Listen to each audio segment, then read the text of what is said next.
ఓ ఉన్మాదిగా మారి బాలుడిపై లైంగిక దాడి చేసి కిరాతకంగా హతమార్చిన వ్యక్తికి ఒంగోలు పోక్సో కోర్టు జీవిత ఖైదు శిక్ష విధించింది.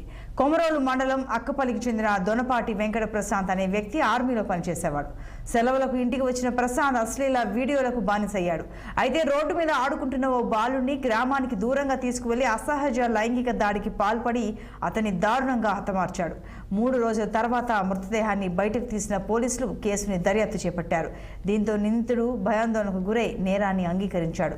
బాలుడి కేసును విచారించిన జడ్జి బతికినంత కాలం ప్రశాంత్ జైలు శిక్ష అనుభవించాలని తీర్పు చెప్పారు. బాధిత పరిహార చట్టం కింద బాలుడి తల్లిదండ్రులకు 10 లక్షల రూపాయలు అందించాలని జిల్లా న్యాయ సేవాధికార సంస్థకు ఆదేశించారు. కోర్టు తీర్పు విషయంపై బాలుడి కుటుంబ సభ్యులు ఆనందం వ్యక్తం చేస్తున్నారు. ప్రకాశం జిల్లా కొమరవరం అక్కపల్లి గ్రామం 2022 1వ నెల 22వ తారీఖున తీసుకెళ్లి నా కుమారుడు భూమా శ్రీనాథ్ 11 సంవత్సరాలు 6th క్లాస్ చదువుతున్నాడు. స్కూల్ వచ్చిన తర్వాత ఆడుకుంటున్నాడు. అదే మా అక్కపల్లి గ్రామానికి చెందిన అబ్బాయి దొనపాటి ప్రశాంత్ అనే అబ్బాయి ఆడుకుంటుంటే మోసం ఇచ్చి కొన్నిసార్లు బయటికి తీసుకెళ్లి అత్యాచారం చేసి చంపేసినాడు. మేము పోలీసులను ఆశ్రయించినాము. పోలీసులు కేసు నమోదు చేసి పట్టుకొని కోర్టుకు అప్పగించారు. అదేవిధంగా నిన్న 29 తారీఖున కోర్టు హాజరుపడిన తర్వాత జడ్జిమెంట్ జరిగింది. ఇలాంటి వ్యక్తులకు ఇంకొకరు ఎవరికైనా జరిగింది కానీ అలాంటి ములుగాలను ఇదే విధంగా శిక్షించాలా, జీవిత ఖైదీ ఉన్నది. అలాంటి అబ్బాయిలు ఎవరైనా కానీ జీవిత ఖైదీ ఇలా శిక్షించాలని కోరుతున్నాము.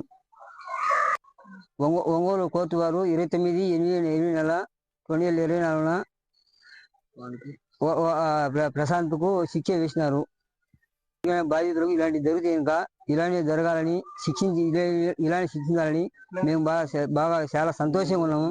ఇంకొకరికి ఇలాంటి జరిగితే ఇంకా మేము తల్లిదండ్రులు బాగా సంతోషంగా ఉన్నాము. ఇలాంటి వ్యక్తులు ఇంకొకరికి జరిగితే ఇంకా ఇలాంటి న్యాయం జరగాలని కోరుతున్నాము. ఎడంకల్లు గ్రామంగా తీసుకుపోయి అక్కడ చంపి బాయిలో పడేసినాడు. బాయిలో పడేసినాక 3 రోజులు మేము అంతలా ఎత్తుకున్నాము. ఎక్కడా కనపడలేదు.